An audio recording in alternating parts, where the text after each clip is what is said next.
ओम नमो भगवते वासुदेवाय। ओम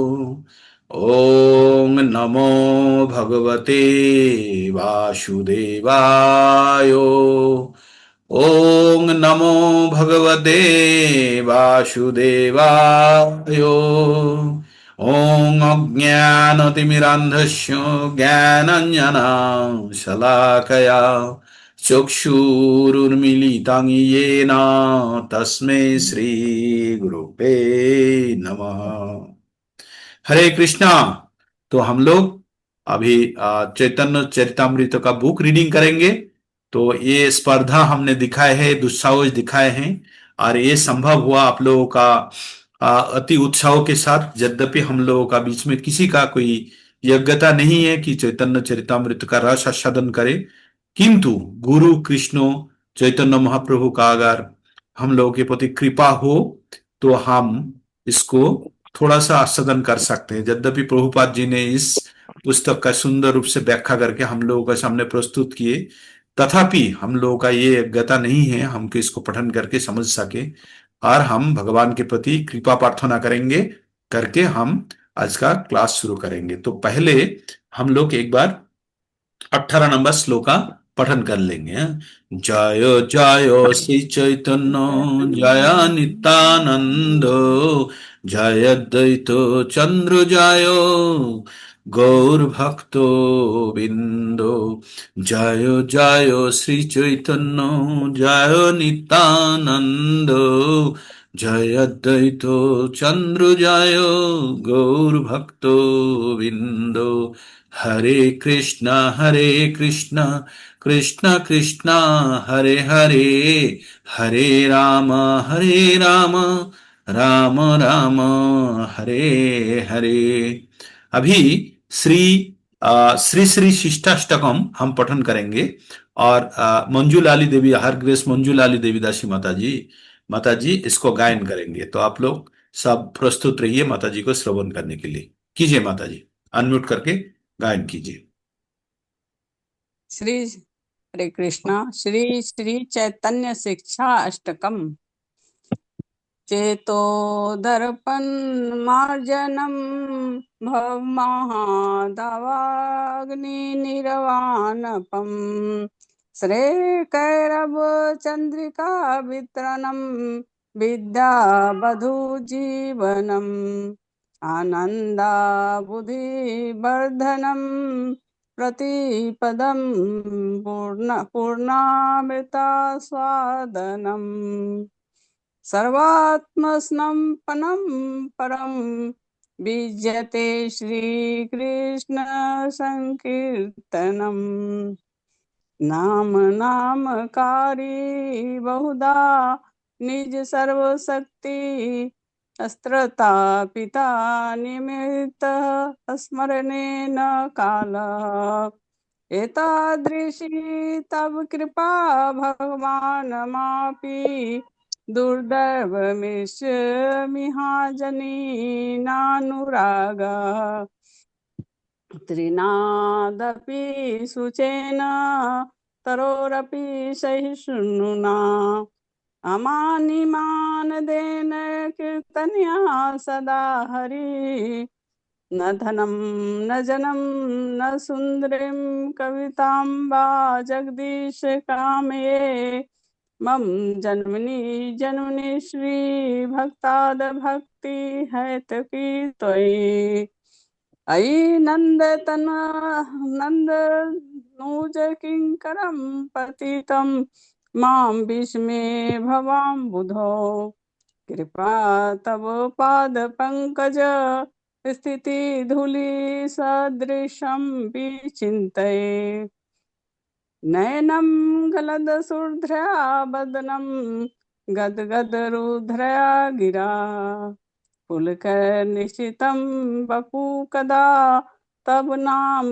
गरहन में भविष्यति युगायितं निमेषेण चक्षुषा प्रविशयितं शून्यायितं जगत् सर्व गोविंद बिरहेण मे आशीलस्य बापदान्तं पिनष्टु मामदर्शनान् महत्तां करोतु वा यथा तथा वा विदधातु लम्पटो मत्प्राणात् स एव न परः। हरे कृष्ण कृष्ण कृष्ण हरे हरे, हरे राम राम राम हरे हरे। हरे कृष्णा। हरे कृष्णा। माता जी बहुत सुंदर रूप में इसको प्रयास किए हैं। छोटा छोटा एडजस्टमेंट कर लेना होगा माता जी को। और अति जी सुंदर कोशिश रूप से से आप। माता जी ने गायन किए हैं। हाँ, तो जैसे शुरू में थोड़ा सा आप थोड़ा स्पष्ट हो जाए तो और अच्छा लगता। जैसे चेतो दर्पणो मार्जनम भवो महादवाग्नि निर्वापनम् श्रेयो कुरवो चंद्रिका वितरणम् विद्यावधू जीवनम् आनन्दो अम्बुधिवर्धनम् पतिपदं पूर्णो अमृतो आस्वादनम् सर्वात्मस्नपनं परं विजायते श्रीकृष्ण संकीर्तनम। इस प्रकार, ठीक, हम लोग इस प्रकार कोशिश करेंगे। उसके बाद था नाम नाम कारी बहुधा निज सर्व शक्ति स्तुतार्पितो नियमित स्मरणे न काल एतादृशी तव कृपा भगवान् ममपि दुर्दैवमी दृशोमि हाजुनी नानुरागः।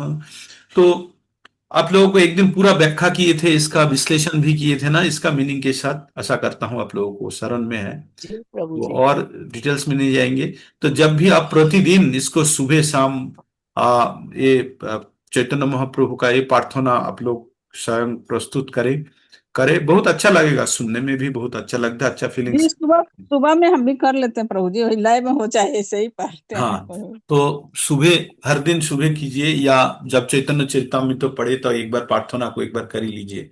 तो ये अपना हृदय का भावना व्यक्त करते हैं। तो आप, हम लोग ग्राउंड जो क्षेत्र प्रस्तुत करते हैं जिसके द्वारा हम चैतन्य चरितामृत या भगवान के साथ रिलेशन बिल्डअप करने का एक प्रयास करते हैं, इसके द्वारा, है ना, हमारा एक्चुअल स्थिति को हम वर्णना कर सकते हैं।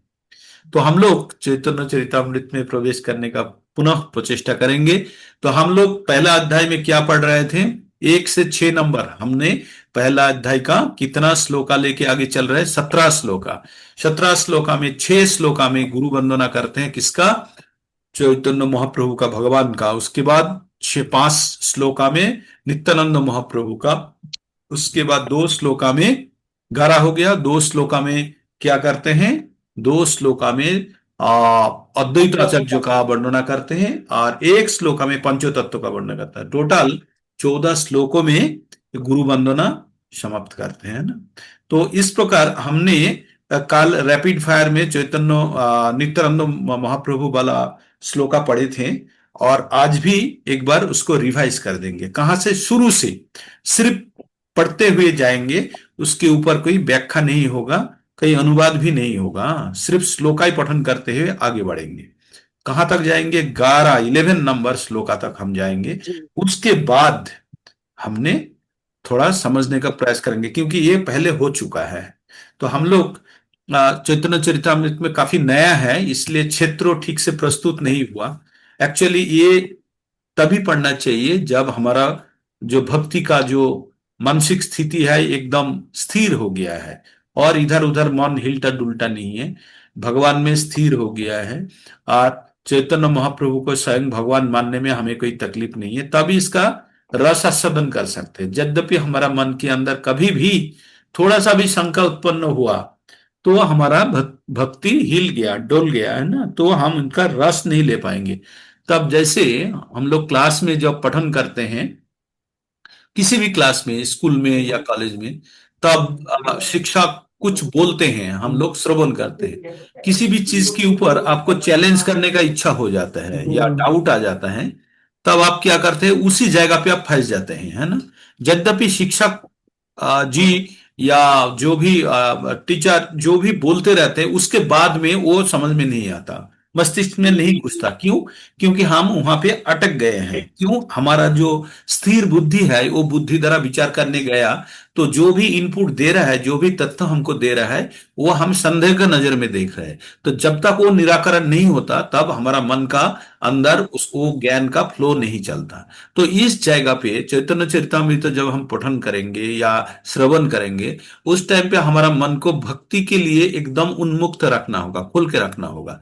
किसी भी प्रकार का संदेह है तो आपको ये मान के उसको रोकना होगा कि शायद मैं नहीं समझ पा रहा हूं, मेरा बुद्धि कम है, मेरा भक्ति का स्तर उन्नत नहीं है, इसलिए मैं इसको समझ नहीं पा रहा हूं। अभी तो श्रवण कर लेता हूं, लेकिन बाद में प्रभु जी से या गुरु जी से या पुस्तक से हम इसको आज शुद्धिकरण कर लेंगे, जान लेंगे, हमारा ज्ञान को वर्धित कर लेंगे। लेकिन ये मेरा कमी है जिसके कारण मैं नहीं समझ पा रहा हूं। हाँ, तो ये अगर भाव रखेंगे तो कृपा मिल सकता है किसका? भगवान का। भगवान क्या बोलते हैं? तेषां सतत युक्त नाम भजतांग प्रीति पूर्वकम। ये बहुत ही गुरुत्वपूर्ण है, प्रीति पूर्वकम।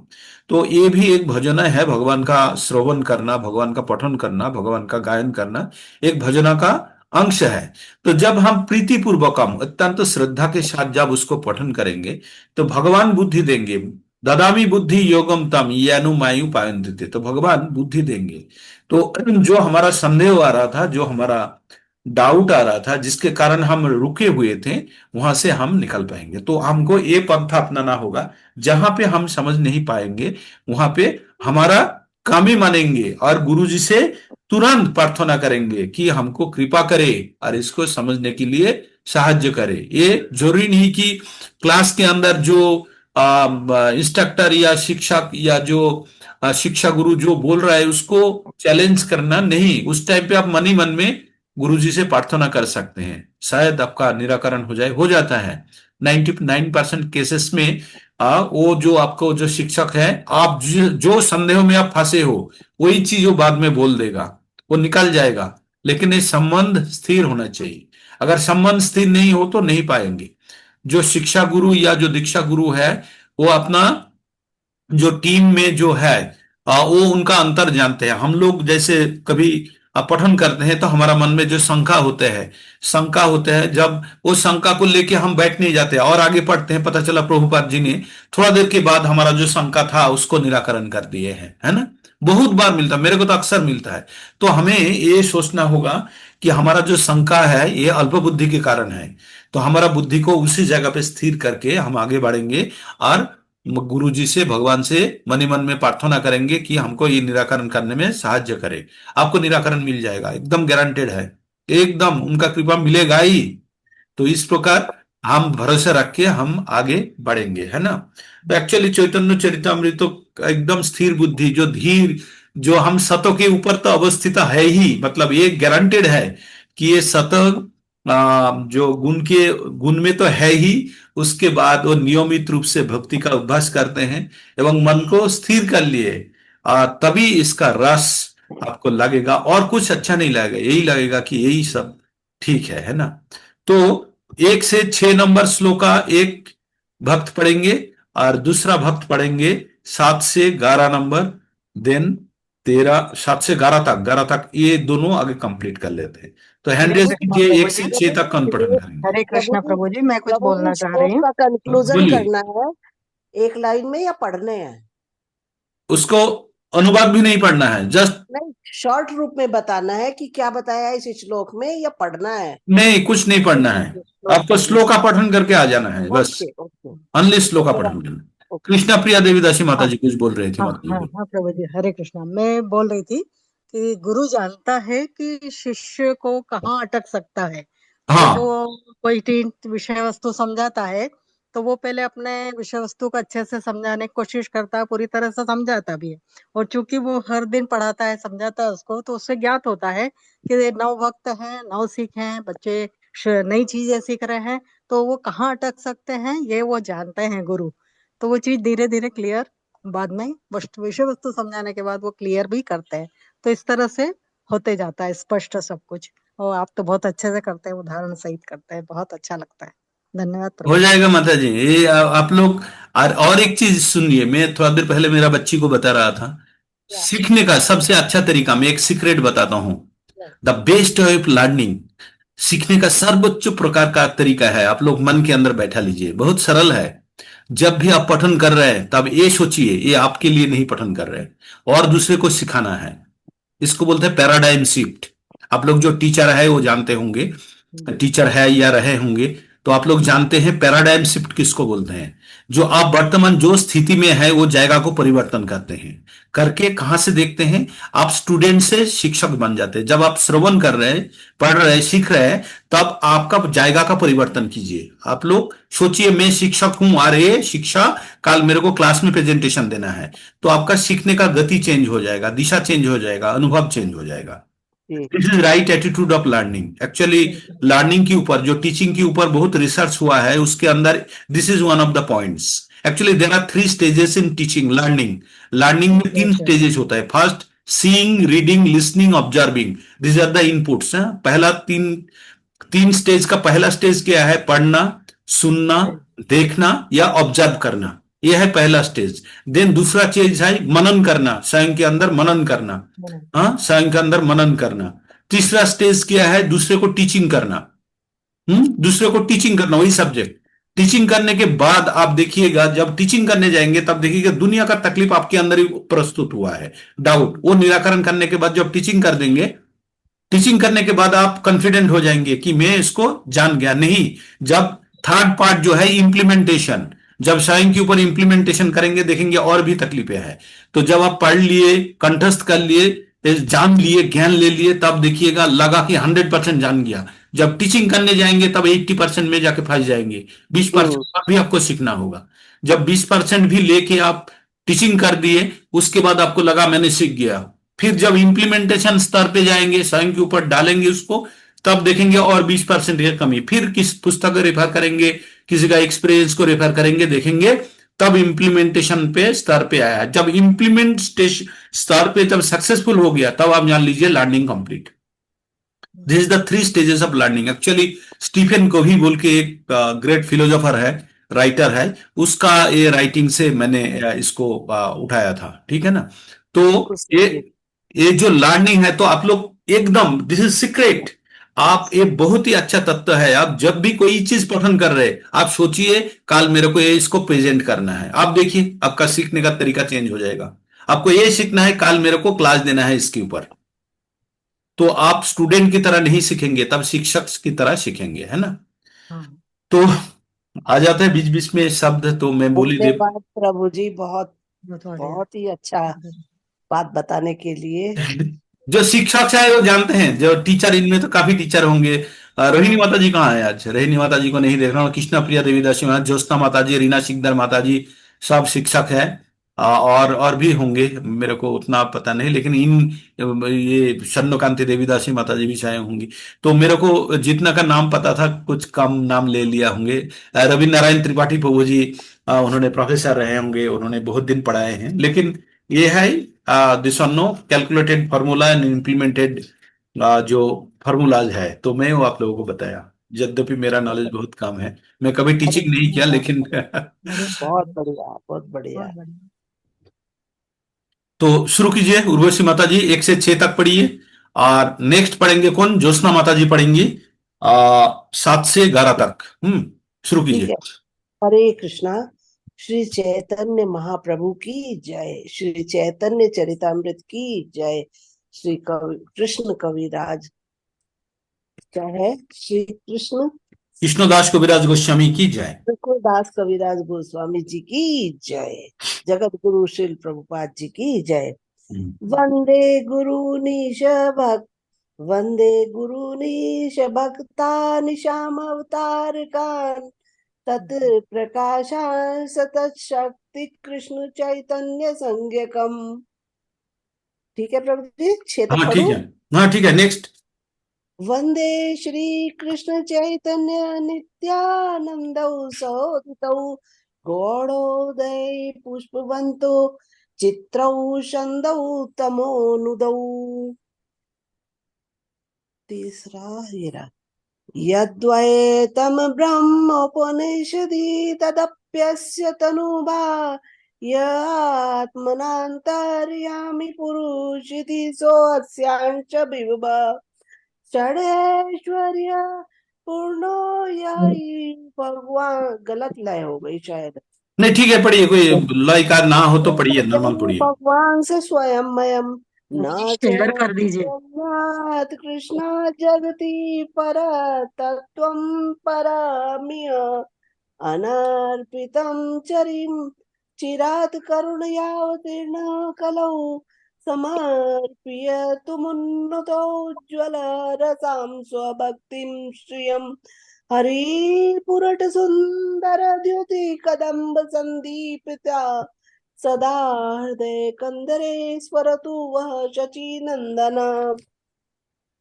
राधा कृष्ण प्रणय विकृति आलादनी शक्ति रस्मात् एकात्मवानावपि भुवि पुरादेय वेदं गतौ तौ चैतन्याख्यं प्रकट मधुना तदव्ययं चैक्यमापतम् राधा भावद्युति सुवल्पितं नौमि कृष्ण स्वरूपम्।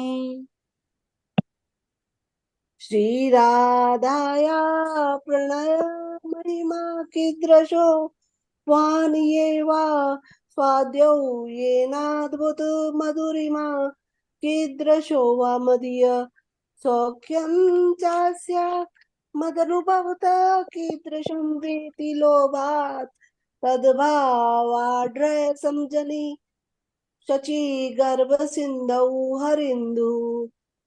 हरे कृष्णा। श्री चैतन्य चरितामृत की जय। हरे कृष्णा।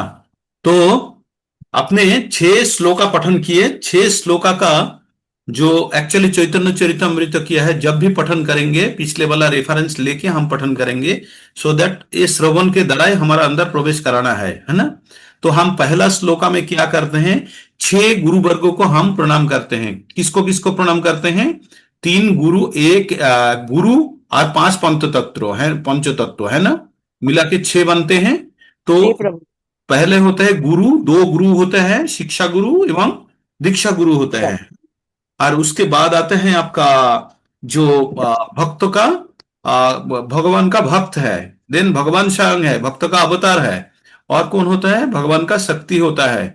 और भगवान का भगवान का प्रकाश। प्रकाश, भगवान का एक 6 हो गया। उसके बाद क्या बोल रहे हैं? गौड़ देश में मतलब बंगाल में एक साथ सूर्य एवं चंद्र का उदय होता है। हाँ? कौन? नित्यानंद प्रभु एवं चैतन्य महाप्रभु के लिए सूर्य एवं चंद्र का, यद्यपि होता नहीं है एक साथ कभी सूर्य चंद्र, लेकिन ये बहुत आश्चर्य की बात है कि ये जो किस लिए उदय हुआ है? मंद का, जो कलियुग का मंद है, उसको उस प्रकार का अंधकार को दूर करने के लिए कौन कौन आए हैं? चैतन्य महाप्रभु एवं नित्यानंद प्रभु, दोनों को मैंने सादर नमस्कार करता हूं। उसके बाद 3 नंबर में क्या बोलते हैं? 3 नंबर में बोलते हैं, जिसको चैतन्य महाप्रभु के बारे में बोलते हैं, ये है वस्तु निर्देश। क्या बोला? कल बोला था आपको, वस्तु निर्देश। वस्तु निर्देश क्या है? जो चैतन्य महाप्रभु का जो चैतन्य चरितमृत राइटिंग करने का उद्देश्य क्या है, क्या वस्तु है इसके अंदर, तो ये निर्देशा यहां से मिल जाता है। क्या बोलते हैं? ये जो आप जिसको चैतन्य महाप्रभु के बारे में जानते हो, जिसका अंग क्रांति है किस प्रकार, सन्नो जैसे, है ना, ये है कौन? ये परमात्मा। योग शास्त्र इसको परमात्मा बताया गया है। और क्या है? परमात्मा क्या है? जिसका अंग का अंश है कौन? चैतन्य महाप्रभु का शरीर का अंश है कौन? ये परमात्मा। और ब्रह्म ज्योति कौन है? जो इनका शरीर का आभा है या शरीर का कांति है, ज्योति है, वो है ब्रह्म ज्योति। और स्वयं है भगवान, है ना। तो ये चैतन्य महाप्रभु भगवान, स्वयं भगवान कृष्ण है, इसमें कोई संदेह नहीं है। ये जगत का श्री कृष्ण से और भिन्न कोई पर तत्व और नहीं है। इससे बेहतर, पर मतलब इससे बेहतर और कोई तत्व है ही नहीं। ठीक।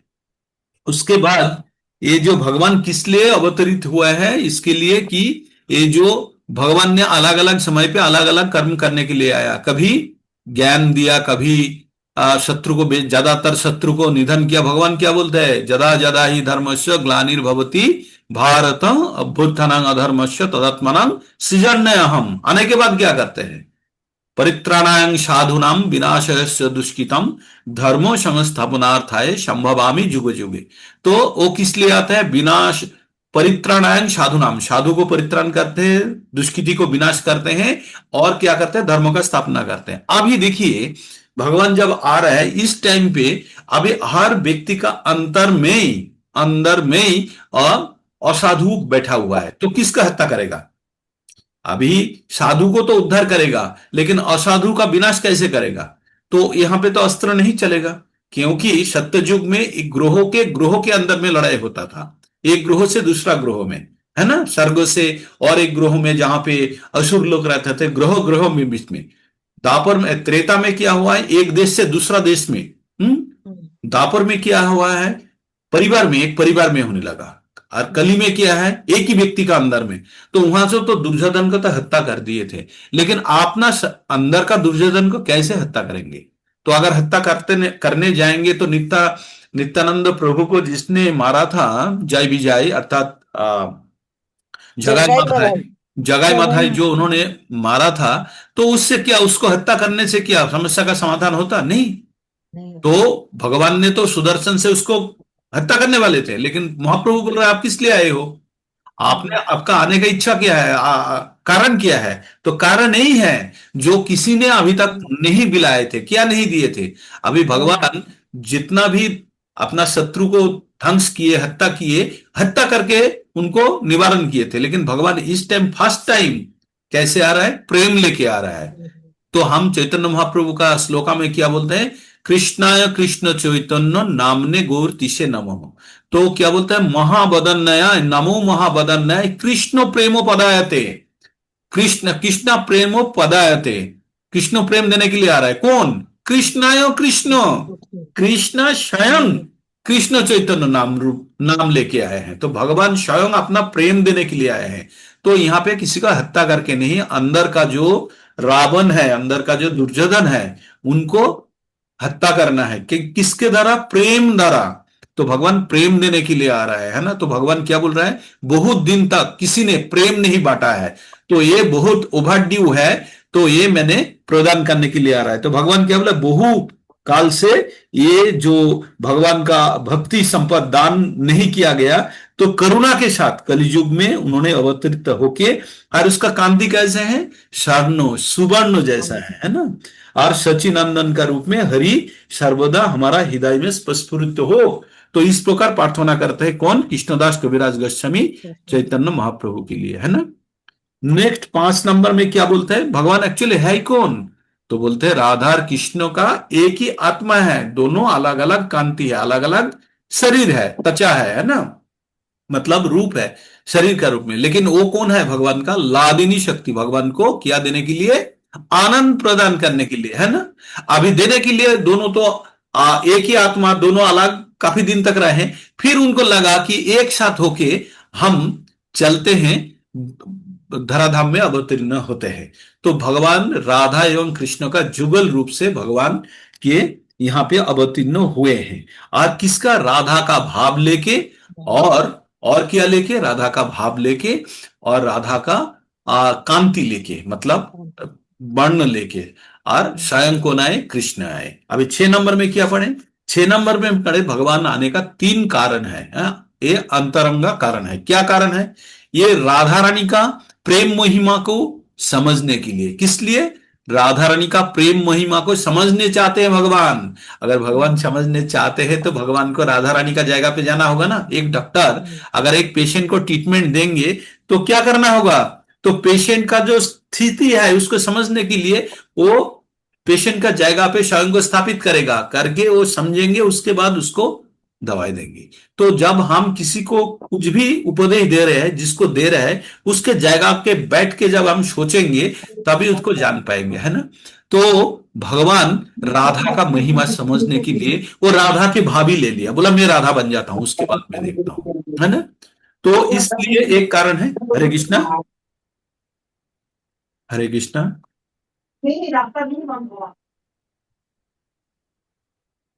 तो राधा का भाव लेने के लिए उन्होंने राधा का रूप पकड़ लिया, भाव पकड़ लिया। राधा का नजर से देखना है तो राधा का चश्मा पहन लिया, ये मान लो। राधा का चश्मा पहन ली।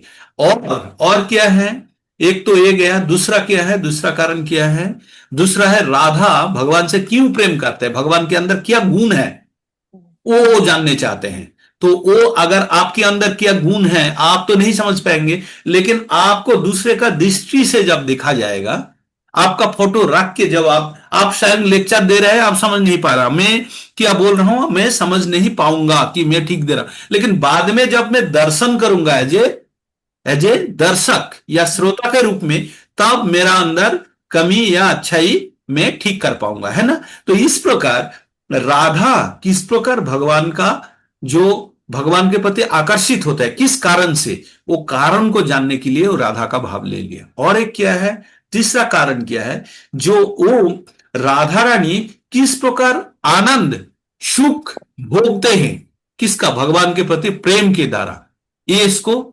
जानने के लिए तभी जब चैतन्य महाप्रभु के रूप में आए, तब उसके बाद आप शिक्षाष्टकम पढ़ो। उसके बाद आप शिक्षाष्टकम पढ़ो कब, जब ये 6 नंबर वाला श्लोका का एनालिसिस आप समझ लिए कि भगवान 3 कारण से आए हैं। एक राधा का प्रेम महिमा समझने के लिए, दूसरा है क्या, दूसरा है राधा जो भगवान से क्यों प्रेम करते हैं, भगवान का अंदर क्या गुण है, और तीसरा क्या है, जो भगवान से प्रेम करने के बाद राधा क्या सुख अनुभव करते हैं। तभी लास्ट वाला श्लोका में चैतन्य महाप्रभु क्या बोलते हैं, अश्लिष्योब पदोरतं पिनुष्टुमं अदर्शनं मर्माहतं कुरुतु वा यथा तथा वा विधो धातु लंपटो मत्प्राणो नाथस्तो तुष एव न परो।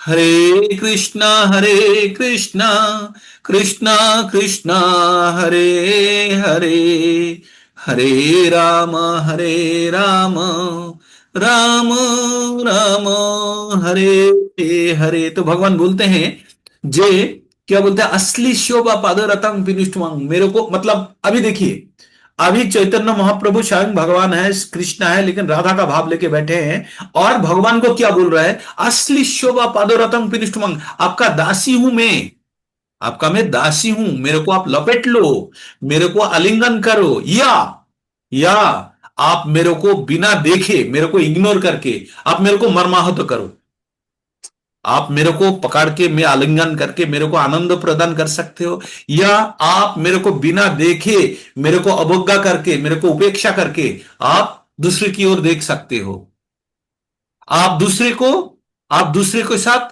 प्रेम कर सकते हो, दूसरे को प्यार कर सकते हो, दूसरे के साथ संबंध स्थापन करते हो, तथापि मेरे को कुछ नहीं जाता आता है। क्यों? क्योंकि आप मेरा प्राणोनाथ हो। आप मेरा प्राणोनाथ है, मेरा और कोई नहीं है, आप ही हो।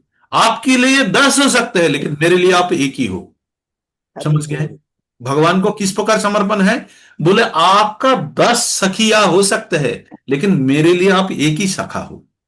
तो ये है समर्पण। तो इस प्रकार भाव चैतन्य महाप्रभु भगवान के प्रति ये भाव व्यक्त करते हैं, है ना, बिना कंडीशन के सरेंडर, बिना कंडीशन में, कंडीशन विदाउट एनी कंडीशन। तो इस प्रकार हम लोग पठन करने का प्रयास करेंगे। हमेशा हम चैतन्य महाप्रभु किस प्रकार प्रेम प्राप्त किए हैं उसको थोड़ा, आपका अगर लालच होता है तो स्वयं को उनका दास समझना है, किसका, भगवान का दास समझ के थोड़ा सा उसको चखने का प्रयास करना है ना। कभी भगवान से उसके नहीं चखने का प्रयास करना, उसका दास समझ के मुझे आपका थोड़ा उच्छिष्ट मिल जाए तो हम भी थोड़ा चख के देखें, है ना। तो इस प्रकार हमारा जो मानसिकता का अगर स्थिर करेंगे तो शायद थोड़ा सा रस हम आस्वादन कर पाएंगे गुरु कृष्ण का कृपा से, है ना, हम थोड़ा सा रस आस्वादन कर पाएंगे। आशा करता हूं आप लोग कर भी रहे होंगे। अब हम 7 नंबर से पढ़ेंगे। बहुत ही अच्छा प्रभु जी, इसमें तो बिल्कुल एकदम इतना रस का अनुभव होता है, बहुत ज्यादा है। तो तब मैं आप लोगों को जब बोलता हूं मेरा मैं तो ज्ञान नहीं है, लेकिन पुस्तक पढ़ते हैं और जब सब साथ में आलोचना करते हैं हम, मेरे को भी आनंद आता है कि मैं भी थोड़ा बहुत शायद इससे पा जाता हूं। मेरे को लगता है, कभी कभी लगता है कि आप लोगों के साथ में बैठ के ये अकेला पढ़े तो इसमें मजा नहीं आएगा, ये समझ नहीं पाएंगे हम। लेकिन आपके साथ, आप लोगों के साथ सब जब मिलके हम पढ़ते हैं, तब थोड़ा थोड़ा गुरु जी का कृपा भी आ जाता होगा। तो इसलिए हम लोग थोड़ा सा समझने का प्रयास करते हैं, यद्यपि ये हमारा लेवल का बाहर है। मैं बार बार बोलता हूं, ये हमारा लेवल का बाहर है। हम उस स्तर पे नहीं पहुंचे कि इसका सही रस आस्वादन कर सके, लेकिन अगर गुरु जी का कृपा हो तो आप पूरा इसका रस ले पाएंगे। तो उसी का गुरु जी के प्रति पूर्ण विश्वास रख के हम इसको पठन करते हैं, है ना। गुरु जी को तस्वीर सामने रख के, उनका कृपा लेके, पूर्ण शरणागत होके। हाँ, उनका शरणागत होके हम इसको प्रयास करते हैं। ज्योत्सना जी माता जी, पढ़िए 7 से। हरे कृष्ण प्रभु जी। पंचांग प्रणाम। सभी को पंचांग प्रणाम। प्रणाम माता श्री जी। चैतन्य चरितामृत की जय। चैतन्य महाप्रभु की जय। श्रील प्रभुपाद जी की जय। श्रील कृष्णदास कविराज गोस्वामी जी की जय। संकर्षण कारण तो यशाई गर्भोदशाई च पयोब्धिशाई शेषश्चैर्यस्याश कलासनित्यानन्दाख्य राम शरणं ममास्तु। मयातीते व्यापि वैकुण्ठलोके पूर्णेश्वर्यै श्रीचतुर्व्यूहमध्ये रूपं ग्रस्योद्धाति संकर्षणाख्यं तं श्रीनित्यानन्दरामं प्रपद्ये। मायाभर्ता जाङ्गसङ्ग्राश्रयाङ्ग शेते साक्षात्कारणाम्बोधिमध्ये ग्रस्यैकाङ्क्ष श्रीपुमानादिदेवस् तं श्रीनित्यानन्दरामं प्रपद्ये। ग्रस्याशांश श्रीलगर्भोदशायी यन्नाभ्यब्जं लोक संघातनालम् लोकस्रष्टु सुतिका धाम धातुस तं श्रीनित्यानन्दरामं प्रपद्ये। ग्रस्यांशांश प्रपात्मखिलान् पोष्टा विष्णुर्भाति दुग्धाब्धिशायी शौणी भर्तार्यत्कलासोऽप्यनन्तस तं श्रीनित्यानन्दरामं प्रपद्ये। हरे कृष्णा। हरे कृष्णा। माता जी बहुत सुंदर रूप से पठन किए हैं। ये है आप लोगों का जो कैपेसिटी है, बहुत सुंदर रूप से आप लोग पठन करते हैं। आप लोग बहुत सीखे हैं आप लोग, और प्रयास भी करते हैं। सबसे ज्यादा है आप लोगों का चेष्टा, और ये चेष्टा आप लोगों को स्तर चेंज कर देते हैं। तो हम लोग अभी अभी तक क्या पढ़ा, भगवान के बारे में बताया, चैतन्य महाप्रभु के बारे में 6 श्लोका बताने के बाद 7 नंबर से 11 नंबर श्लोका तक और 5 श्लोका में नित्यानंद महाप्रभु के बारे में बताते हैं। तो नित्यानंद महाप्रभु के बारे में क्या बताते हैं? नित्यानंद महाप्रभु के बताते हैं संकर्षण। संकर्षण कौन है? जो बलदेव का एक्सटेंशन है ना। बलदेव कौन है? स्वयं नित्यानंद महाप्रभु है। तो बोलते हैं कारणोदक्षक विष्णु, गर्भोदक्षक विष्णु, क्षीरोदक्षक विष्णु। ये है कौन? पुरुष अवतार है ना। और अनंत देव जिसका अंश या काला, उसी नित्यानंद राम बलराम अमर आश्रय होना है, मेरा आश्रय हो। तो कौन बोल रहा है? ये कृष्णदास कविराज गोस्वामी नित्यानंद महाप्रभु को बोल रहा है क्या? जिनका अंश स्वरूप है। कौन है अंश? संकर्षण है उसका अंश, कारणोदक्षय विष्णु है उसका अंश, गर्भोदक्षय विष्णु है उनका अंश, क्षीरोदक्षय विष्णु है उनका अंश, अनंत देव जिसका अंश है और कला है, उसी नित्यानंद महाप्रभु को मैंने प्रणाम करता हूं। तो आप लोग समझ रहे हैं ना? कोई एक्चुअली क्या है, हम लोग नित्यानंद महाप्रभु को आम मनुष्य समझते हैं, चैतन्य महाप्रभु को आम मनुष्य समझते हैं। जब इसको समझेंगे तो अब इनका हम रस नहीं ले पाएंगे, इनको प्रकृत रूप से इसको सम्मान नहीं करेंगे तो प्रकृत रूप से हम आगे नहीं बढ़ पाएंगे। तो उसके बाद नेक्स्ट श्लोका में क्या बोलते हैं, 8 नंबर में बोलते हैं जे मायातीत। माया, माया कौन है? माया भगवान का बहिरंगा शक्ति है ना। तो मायातीत ये चिन्मय शक्ति है। जो चैतन्य महाप्रभु कौन है? मायातीत है। नित्यानंद महाप्रभु कौन है? बलराम है। तो बलराम भी मायातीत है। तो बोल रहा है जो कहाँ पे बैठे हैं? वैकुंठ लोक में। और उनका चार चार जो एक्सपांशन कौन है? वासुदेव, शंकरशन, प्रद्युम्न, अनिरुद्ध। और क्या है? पूर्ण ऐश्वर्य के साथ चतुर्भुजों के बीच में संकर्षण रूप में विराजमान उसी नित्यानंद महाप्रभु को मैंने प्रणाम करता हूं। उसके बाद नेक्स्ट बोलता है ब्रह्मांडों का जो आश्रय। अच्छा, ब्रह्मांडों के बारे में आप लोगों को बताया था ना। जो हम लोगों का फर्स्ट कैंटो जो है ना, उसका ऊपर वाला पेज आप लोगों को याद है? फर्स्ट कैंटो का ऊपर वाला पेज याद है आप लोगों को?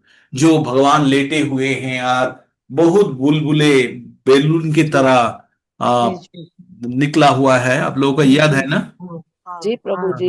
हाँ, और तो के आपको बगल में वहां पे बैठना है। कहाँ पे? बुलबुले निकलते हैं, वो ब्रह्मांड निकलता है। भगवान के पास बैठना है।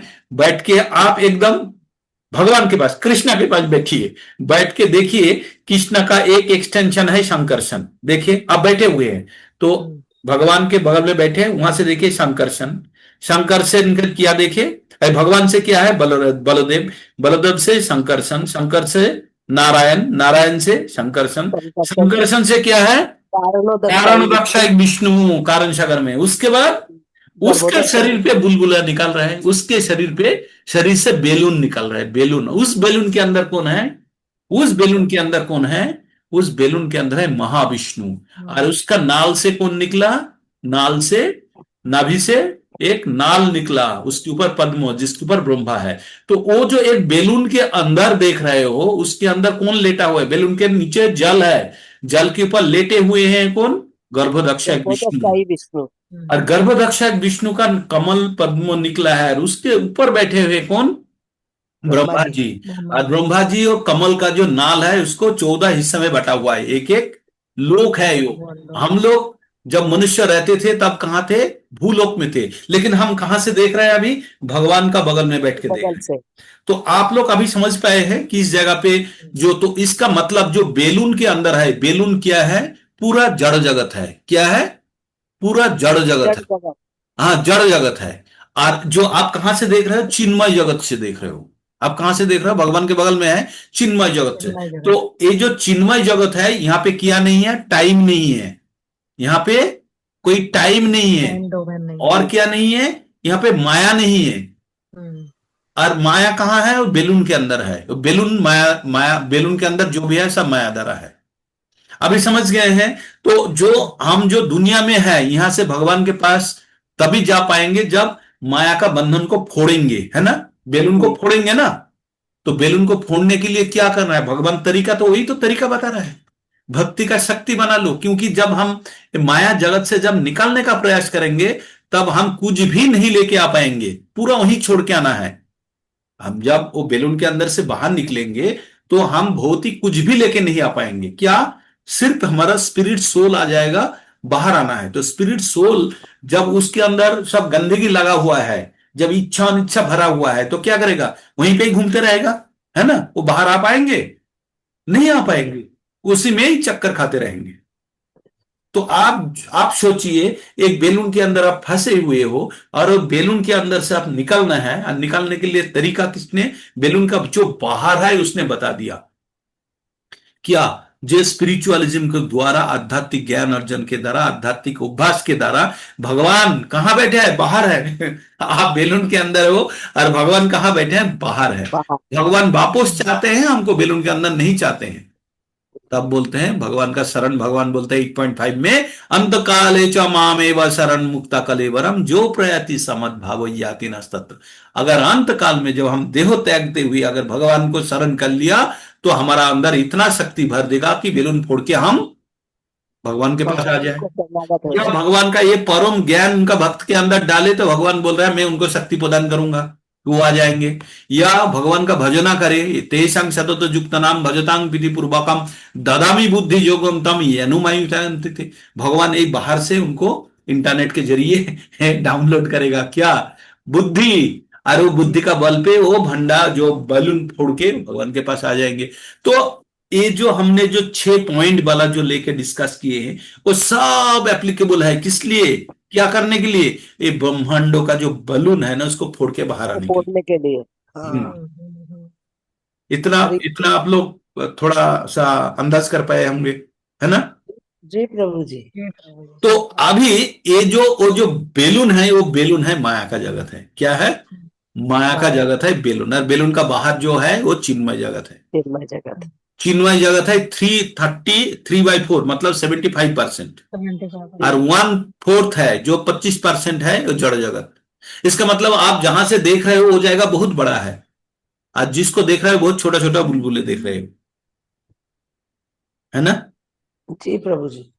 तो इतना अगर कंस्ट्रक्शन आपने समझ लिए, अभी आप लोग जो समझ रहे हैं ना, अभी जो हम लोग डिस्कस कर रहे हैं यही चीज बाद में आके जाएगा। तो पूरा के पूरा चैप्टर का डिस्कशन यहीं पे हो रहा है। तो आप चिंता मत कीजिए कि हमारा प्रोग्रेस नहीं हो रहा है। बहुत ही हम अंदर का चीज को यहीं पे पढ़ रहे हैं। इंडेक्स का टाइम पे ही चैप्टर खत्म कर रहे हैं हम लोग, है ना? जी तो प्रभु जी।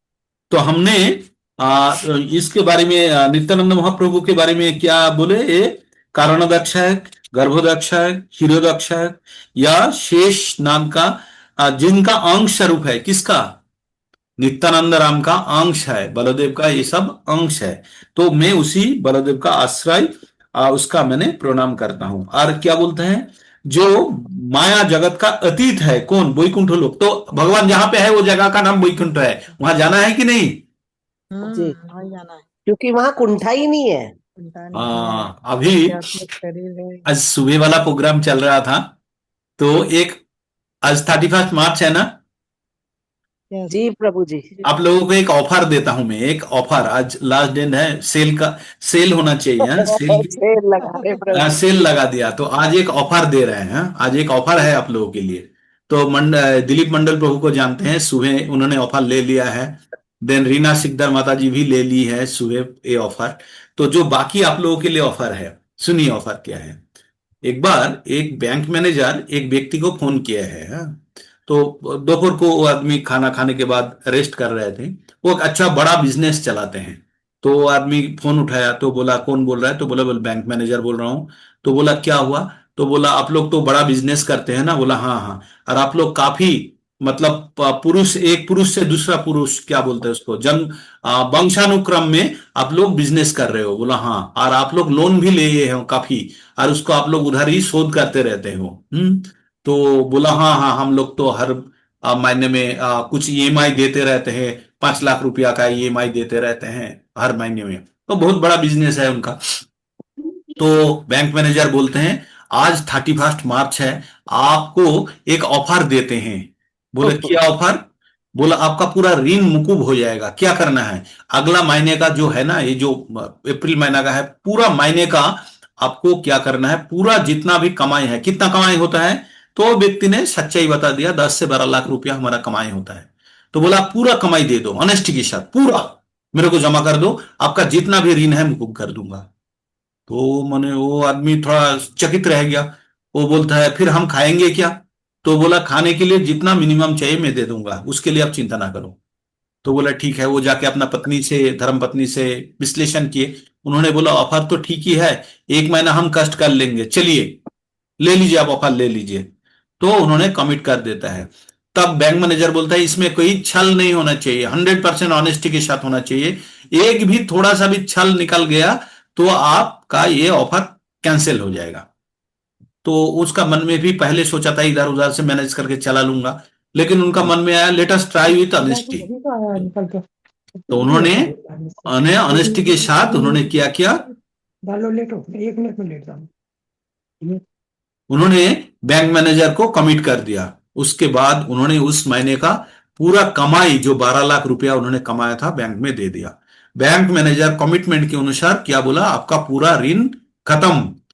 तो आप लोगों के पास ये ऑफर है, आप लोग कौन कौन चाहते हैं अपना जितना भी पुराना जमा हुआ पाप को आज ही खत्म करने का ऑफर एक्सेप्ट करना है?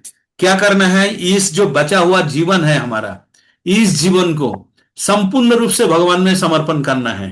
तो आप लोग वो जो बेलून का जो बंधन है ना, उसको फोड़ के आप भगवान तक आ सकते हैं।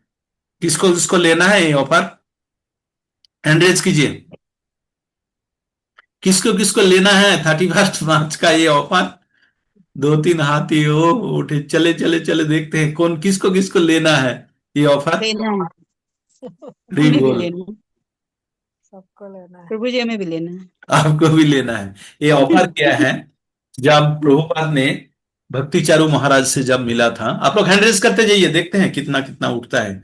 तो भक्ति चारू महाराज से जब प्रभुपाद जी ने मिला था, जर्मनी में शायद, भक्ति चारू महाराज बहुत ही हाई क्लास का स्टूडेंट थे, बाद में बहुत अच्छा जॉब कर रहे थे। ठीक है, हैंड डाउन कर लीजिए सब। तो जिन्होंने जिन्होंने ऑफर लेने के लिए हैंड रेज किए, मैं जानता हूं आप लोग तो चाहते हैं। बाकी जिनने रेज नहीं कर पाया, उनका मजबूरी के कारण नहीं रेज कर पाया, मेरे को भी पता है। ऑफर सब लेने चाहते हैं और लेने के लिए आप लोग बैठे हैं। ऑफर ये है कि हम ये जन्म मृत्यु का चक्र से मुक्त होने चाहते हैं। हम भगवान का, हाँ, प्रेमो भक्ति चाहते हैं। इसलिए हम लोग सुबह शाम प्रेममयी सेवा में युक्त है। प्रेममयी सेवा का एक अंग क्या है? पठन करना, श्रवण करना, हाँ, भगवान का सेवा करना। भगवान क्या बोलते हैं? मत कर्मो कित मत परमो, मत कर्मो कित मत परमो, मत भक्तो संगो वर्जितो, निरावैरो सर्वभूतेषु सहज मामेति पांडवो। 11:55 भगवान बोलते हैं मेरे लिए काम करो, मेरा भक्त बनो, मेरे को जीवन का परम लक्ष्य बनाओ। तो अभी जो हम आप लोगों का ऑफर दिए हैं, जीवन का परम लक्ष्य बना लो। क्या जीवन का परम लक्ष्य क्या है? भगवान। हमने बहुत जीवन काटे हैं, सभी को मैं बता रहा हूं, प्रभु जी माता जी जो भी है, हमने बहुत जीवन काटे हैं। कुत्ता, बिल्ली, चोर, गाय, भैंस, पेड़ पौधा, कीड़ा, बहुत कुछ काटे हैं। उसके बाद हमको मनुष्य जीवन मिला है, और ये मनुष्य जीवन अत्यंत दुर्लभ है। और इनमें भी दुर्लभ क्या पता है? भगवत भक्ति मिलना, जो आप लोगों को मिल चुका है। भगवान भक्ति का, भक्ति लता बीज मिल चुका है।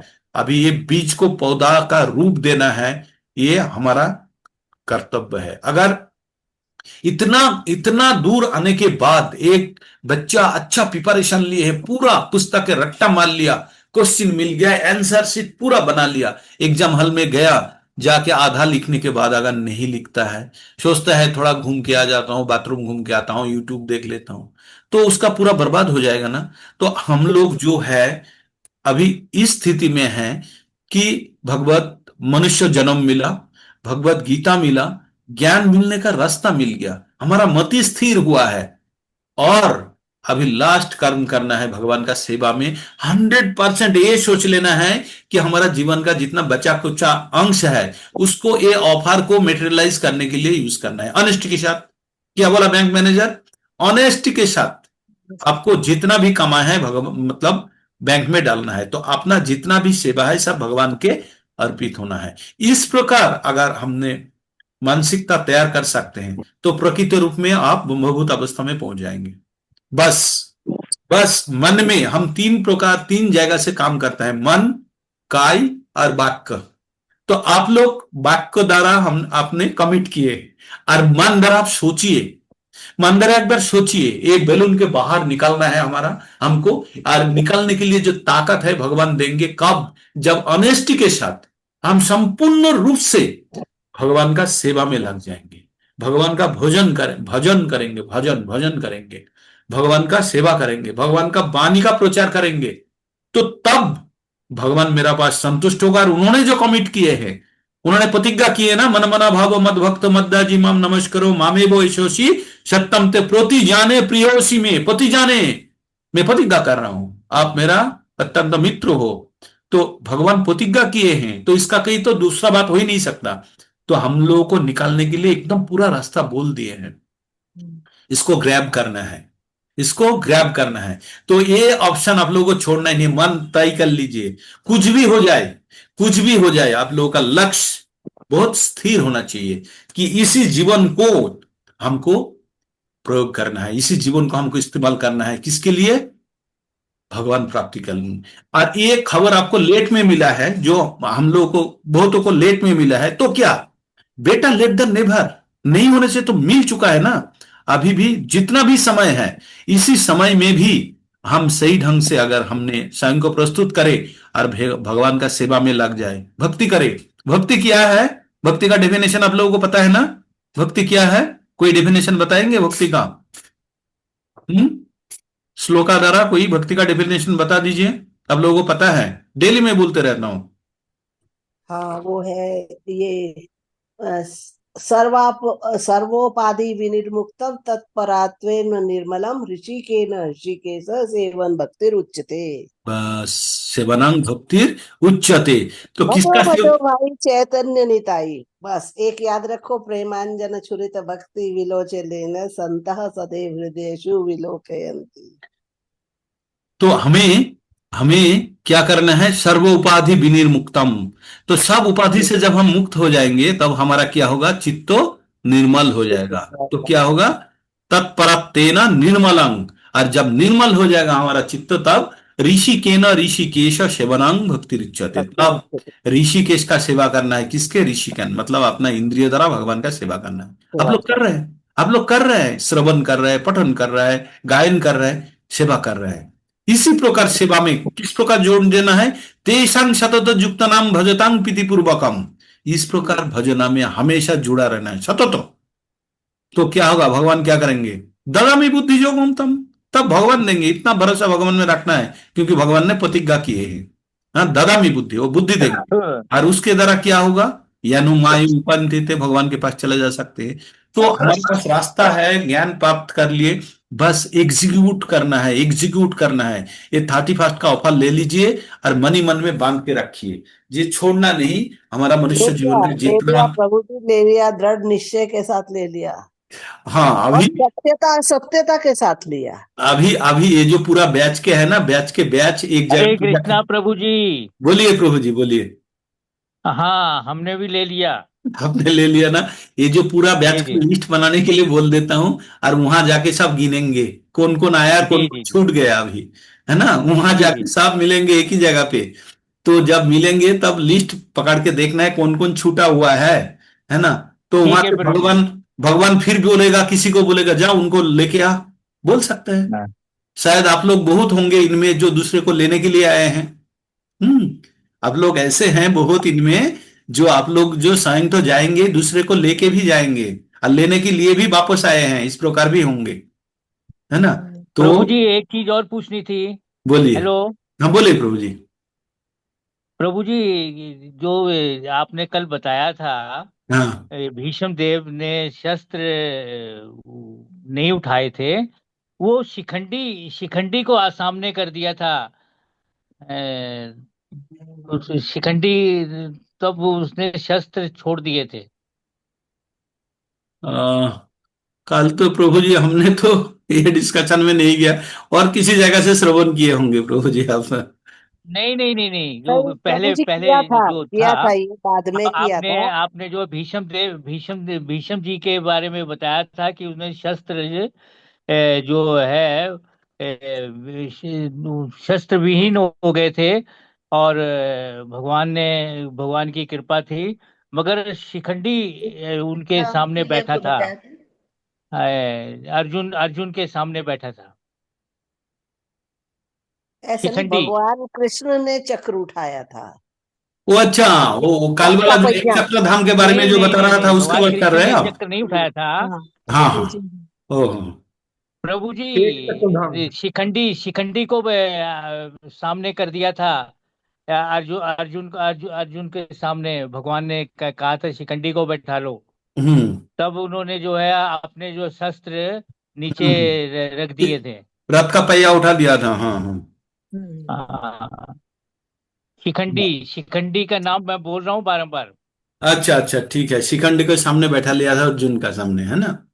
जी ठीक। जी जी जी जी जी। ओके। और वो उनकी जो है पुरानी शाप ग्रस्त थी, जिससे वो उनको उन्होंने जो है शाप दिया था। ए, उससे शादी होनी थी उनकी, मगर हम्म उसने शादी नहीं कराई, भीष्म देव जी हम्म ने। तो उन्होंने कहा था मैं जो हूँ अब दूसरे जन्म में आऊंगी तो आपको मारूंगी। ओके। ये था पूरी कथा। ठीक है प्रभु जी, वो कथा में एक दिन प्रवेश करेंगे जब भागवत में फिर जाएंगे। ठीक। जी, भागवत वाला हाँ, वो जो ये- ऋषभ देव का 5 नंबर कैंटो में मिलेगा ना, ऋषभ देव का जो जी जी जी जी जी। हरे 5 नंबर कृष्णा, कैंटो नहीं में ऋषभ मिलेगा। देव नहीं है प्रभु जी, इसका कुछ है उल्लेख, अम्बा अम्बालिका और अंबिका, वो तीनों हाँ, थी। अम्बा अम्बा अम्बालिका। जी। हाँ, जी जी, अम्बा बिल्कुल अम्बालिका, बिल्कुल ठीक। अम्बा। हाँ, वो किसी और से उनकी शादी होने वाली थी, और ये जो है पांडु के जो पिताजी उसने थे। मना कर दिया, हम्म। हाँ, भीष्म पर जी वो ने मना वो कर मैट दिया वो था, तो टॉपिक उन्होंने वो नहीं चाप था, दिया वो था। था कृष्ण भगवान ने प्रतिज्ञा की थी, तो प्रतिज्ञा भक्त के लिए भगवान तोड़ देते ठीक हैं, है। ये था। ठीक ठीक ठीक शायद प्रभु जी हम लोग ठीक। ये कर रहे थे, है ना प्रभु जी? हम लोग चाह रहे थे कि दूसरा चीज को रिलेट कर रहे थे। भक्त के लिए भगवान क्या कर सकते हैं, है ना। चाहे अपना क्या प्रतिज्ञा भी तोड़ देते हैं, जैसे बोलते हैं ना। मैं धर्मेंद्र का एग्जाम्पल दिया था, धर्मेंद्र एंड वो बेटा। जय वीरू का एग्जाम्पल दिया था। जी। उन्होंने लठ को अपना पैर के ऊपर मार के तोड़ दिया था ना, यही बोल के कि अगर मैंने किया होता तो मैंने प्रतिज्ञा तोड़ देता, लेकिन मेरा दोस्त ने किया इसलिए मैंने इसको मान रहा हूं। तो उस प्रकार भगवान भी अपना भक्त के लिए अपना प्रतिज्ञा तोड़ने के लिए तैयार हो जाते हैं। अगर भगवान ने कोई प्रतिज्ञा किया तोड़ सकते हैं, लेकिन अपना भक्त ने किया तो उसको निभाना ही है, तो ही बोलने चाह रहा था कल जी। उसके उद्देश्य। तो हम लोग ऑफर के अंदर में था ना, सडनली ऑफर के अंदर में है। तो जी। हम लोगों को सबको जानना है कि हमारा अभी परम कर्तव्य क्या है, एकदम लिस्ट कर लीजिए क्या क्या कर्तव्य है। पहला, अंदर का कलुष को दूर करना है। और कैसे दूर होगा? महामंत्रों का जप के द्वारा होगा। और हमको कुछ विधि मान के चलना पड़ेगा, जैसे 4 नियम बता दिया। और हमारा काम क्रोध लोभ मत मत्सर जो, इसके ऊपर कंट्रोल पाना है। बाचो बेगम मनसा क्रोधो बेगम जिह्वा बेगम उदर उपस्थ बेगम एतान बेगम जो विशेषतः धीर सर्वानोपि माम पृथ्वी स शिष्य। तो ये 6 बेग के ऊपर हमारा कंट्रोल चाहिए। 5 नंबर अध्याय का एक 23 नंबर श्लोक आज भी पढ़ रहे थे लोग। शक्नोति हुई वो जो सड़ुम पाक शरीरम विनाक्षणा। हाँ, कामो क्रोधो उद्भवम बेगम सजुक्तो च सुखी नरा। तो जो हम ये शरीर त्यागने के पहले अगर हमने ये जो 6 जो बेग उत्पन्न होता है ना, बेग को अगर हमने नियंत्रण कर लिया, कंट्रोल कर लिया, तो वही सुखी व्यक्ति है। और मृत्यु के बाद भी एक चीज आप लोग जान लीजिए, यहाँ आप लोग जिस प्रकार है उसी प्रकार रहेंगे वहां जाके। अगर आपने यहाँ पे सुधार नहीं लेते तो मन के अंदर ईर्ष्या रहा था, वहां भी ईर्ष्या होगा, लेकिन वहां पे ईर्ष्या का जायगा नहीं है, तो कैंसिल, पासपोर्ट अलाउड नहीं है। तो हम लोगों को पूरा निर्मल करना होगा। हाँ, ईटा के ऊपर थोड़ा सा भी सीमेंट लगा रहा तो वो रिजेक्टेड हो जाएगा। तो संपूर्ण रूप से उसके ऊपर जितना भी दाग है सब कुछ हटा के एकदम निर्मल करना होगा। तभी भगवान बोल रहा है सर्वो उपाधि विनिर्मुक्त। हम लोग का कष्ट का कारण क्या है? हमारा जो शरीर रूपी जो अहंकार हमारा ऊपर चढ़ा हुआ है, वही हमारा कष्ट के कारण है। तो उसका संपूर्ण रूप से रिमूव करना है। सर्वो उपाधि विनिर्मुक्तम तत्परातेन निर्मलम। तभी हमारा आत्मा निर्मल होगा। तो समस्त प्रकार का जो हमारा अहंकार है, जो गलत फहमियां हैं, जो हम सब इनको शरीर समझते हैं, इससे बाहर निकाल के सोचना है, समझ तो हम आत्मा है और ये शरीर वाहन है। ये वाहन का काम मिट गया, इसको त्याग दो, देखिए आप निकल पड़ो अपना काम के लिए।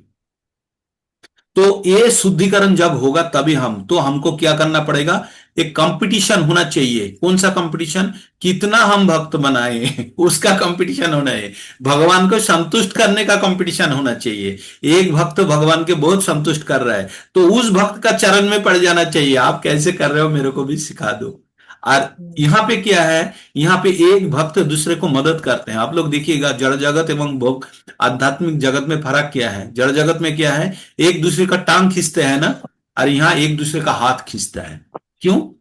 एक दूसरे जो आगे चला गया और दूसरे का हाथ खींच के साथ में लेने के लिए। और जड़ जगत में क्या है? जो आगे चला गया इसका टांग खींच के पीछे लेने के लिए। यही फर्क जड़ जगत एवं आध्यात्मिक जगत में। तो आप लोग देखिएगा, जो भी हम लोगों का भक्त संघ में है, अगर प्रकृति रूप से कोई भी पीछे पड़ जाता है तो उनको बोलता है आप आइए आइए, एक दूसरे को मदद करने के लिए तैयार रहते हैं, है ना। यही जी प्रभु। चाहिए। तो इससे हमारा हृदय निर्मल होगा। तो आप जो मेहनत करेंगे आपको मेहनत फल लाएगा, लाएगा, आप आनंद भोगेंगे उससे, भगवान भी संतुष्ट होगा। तो 6 पॉइंट के ऊपर हमको काम करना है। 6 पॉइंट आप लोगों को पता है। वो 6 पॉइंट को स्वयं लिखिए, प्रिंट लीजिए, लेके रखिए सामने, और इसके ऊपर क्या क्या एक्शन प्लान है बनाइए। हम्म। तो हम लोग 3 जगह पे अटैक कर रहा है। एक है नॉलेज, भगवान के बारे में ज्ञान लाभ। दूसरा है भगवान का मत भक्तो 9.35 या 34 या 18.65 के ऊपर ज्यादा काम करना है। और क्या करना है? थर्ड वाला पार्ट में क्या करना है? भगवान का परम ज्ञान को दूसरा तक पहुंचाना है। 3 लाइन पे हो गया। और लास्ट वाला छोड़ दीजिए, अंत काले भगवान शरण आएगा कि नहीं पता नहीं है, लेकिन उसके पहले ही आप क्लियर कर लीजिए, लास्ट दिन के लिए इंतजार मत कीजिए। तो बस हो गया। मुक्त होना बहुत सरल है, सिर्फ इंप्लीमेंट करना है। फॉर्मूला मिल गया, आंसर मिल गया, सिर्फ रट्टा मारो और एग्जाम में लिख दो, है ना। तो हम लोग जड़ जगत और इससे बाहर नहीं निकल पा रहे हैं। जड़ जगत तो बेलून के बाहर से हम लोग देख रहे थे, आप लोग ऑफर ले लिए हैं। अभी बेलून को कैसे फोड़ना है, इसके लिए वो सब कर्म करना है। तो बोला है, ब्रह्मांड समूह का आश्रय स्थल, माया शक्ति का अधिष्ठान कारण, समुद्र में शायित होना, आदि पुरुष करुणाक्षर विष्णु जिसका अंश है, नित्यानंद रूपी बलराम का चरण में मैं प्रपत्ति करता हूं। तो इस प्रकार 11 नंबर श्लोका तक भगवान चैतन्य महाप्रभु का जो अंश, जो विस्तार है, प्रकाश है, कौन, नित्यानंद महाप्रभु, उसके बारे में प्रपत्ति करते हैं। अभी हम लोग चले जाते हैं 12 नंबर श्लोका आज के लिए पठन करेंगे। हम लोग समय ना इतना बेईमानी करते हैं हमारा साथ, पता नहीं कब कैसे भाग जाते हैं ना, लगता है कोई छल करते हैं हमारा साथ ना समय। तो 12 नंबर श्लोका कौन पठन करेंगे? महाविष्णु जगत कर्ता माया जो सृजत त्वात् तस्यावतर एवाय द्वैताचार्य ईश्वर। कौन पठन करेंगे? रहीनी देवी दासी माता जी पठन कीजिए 12 नंबर श्लोक। 12, 13, 2 पठन कीजिए। मुझे थोड़ा ऊपर कर दीजिए, ऊपर कर दीजिए, मुझे ऊपर। ऊपर कर दीजिए, ठीक। शेयर कर नहीं हो। पंचांग प्रणाम, सभी को पंचांग प्रणाम। एक हरे जय श्री कृष्ण। श्याम राम भक्त की जय, श्री चैतन्य महाप्रभु की जय, कविराज कृष्णदास कविराज गोस्वामी जी की जय।